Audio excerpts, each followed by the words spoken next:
लीजिए।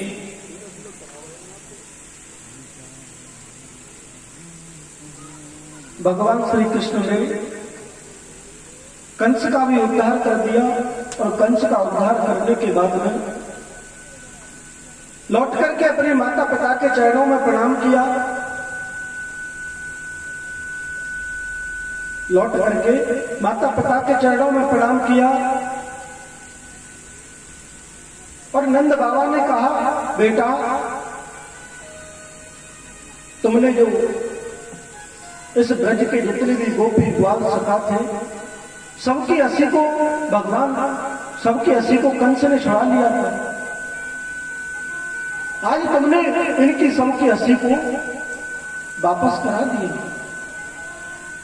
भगवान श्री कृष्ण नंद बाबा से कहते हैं, बाबा मैंने आपकी कोई सेवा नहीं की, मैं इतना बड़ा हो गया, मैंने आपकी कोई सेवा नहीं की।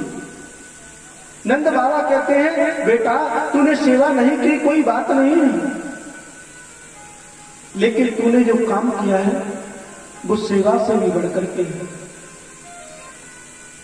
तूने जो काम किया है वो सबसे बड़ी सेवा है। इतनी देर में माता देवकी को भगवान श्री कृष्ण की याद आ गई। माता देवकी ने भगवान श्री कृष्ण के लिए खाना बनाया और माता देवकी अपने मन में सोच रही है कि मैं भगवान श्री कृष्ण को अपने हाथों से खाना खिलाऊंगी, मैं अपने हाथों से खाना खिलाऊंगी। देवकी ने खाना बनाया। भगवान श्री कृष्ण अपने कक्ष में रो रही हैं। जैसे ही रो रही थी इतनी देर में माता देवकी पहुंच गई। देवकी ने कहा कि लाला क्यों रोते हो आप, क्या बात है? और हिलकियों से भगवान श्री कृष्ण तेज तेज रोना प्रारंभ कर दिया। देवकी माता ने कहा कि बेटा क्यों रोते हो, क्या बात है? कृष्ण ने कोई जवाब नहीं दिया। कृष्ण ने कोई जवाब नहीं दिया और इतनी देर में वसुदेव जी आ गए। माता देवकी कहने लगी, सुनो स्वामी, आज मेरे मन में इच्छा हुई थी कि अपने पुत्र को मैं खाना खिलाऊंगा, लेकिन उस पुत्र ने तो मुझे देख करके इतना रोना प्रारंभ कर दिया, पता नहीं क्यों, क्या हो गया। वसुदेव जी कहने लगे, देखो देवी, मैं भी कृष्ण के चरित्र से परिचित नहीं हूं, जो आपको मैं बता दूं, लेकिन एक काम कर सकता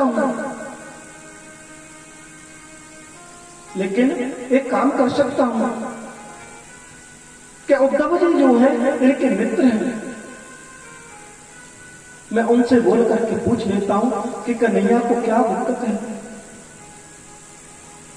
कन्हैया को क्या दिक्कत है।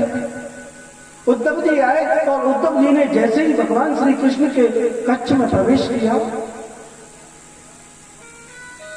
तो भगवान श्री कृष्ण ने उद्धव जी को अपने गले से लगा दिया। जैसे ही अपने गले से लगाया तो भगवान श्री कृष्ण कहने लगे, उद्धव जी आज मुझे माता यशोदा की याद आने लगी। उद्धव जी कहने लगे, गोपाल एक बात बताइए, आपकी माता देवकी आपके लिए खाना बना करके लाई, इतने प्रेम से बना करके लाई, तब भी आपने रोना क्यों प्रारंभ कर दिया, क्या बात होगी, क्या बात होगी? भगवान श्री कृष्ण कहने लगे कि उसी टाइम पर मुझे माता यशोदा का स्मरण होने लगा। जैसे ही माता यशोदा का स्मरण होने लगा, मुझे माता यशोदा की याद आ गई। लेकिन उद्धव जी ने कहा कि हे गोपाल, आप उन सब ब्रजवासियों से बोल करके आए थे, मैं परसों लौट करके आ जाऊंगा, मैं परसों लौट करके आ जाऊंगा, लेकिन अब तो वर्षों बीत गए, आप वृंदावन के लिए नहीं जा रहे हो क्या? भगवान श्री कृष्ण ने कहा कि मैं वृंदावन नहीं जाऊंगा, लेकिन आपको एक काम करना पड़ेगा। उद्धव, आप ऐसा करिए, वृंदावन में जाइए और जो भी गोपी ग्वाल वाल सब बैठी होंगी मेरे इंतजार में, जाकर के उनसे कह देना कि आपके मित्र ने वृंदावन आने के लिए मना कर दिया। देखो तो सही, वो मेरे बिना कैसे जिएंगे? ऐसा क्या है?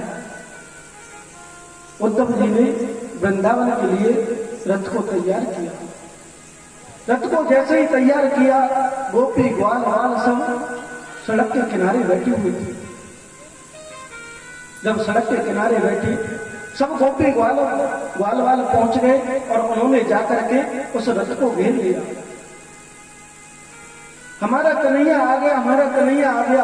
लेकिन उनमें से जो एक सखा था, उसी वृक्ष के नीचे बैठा ही रह गया।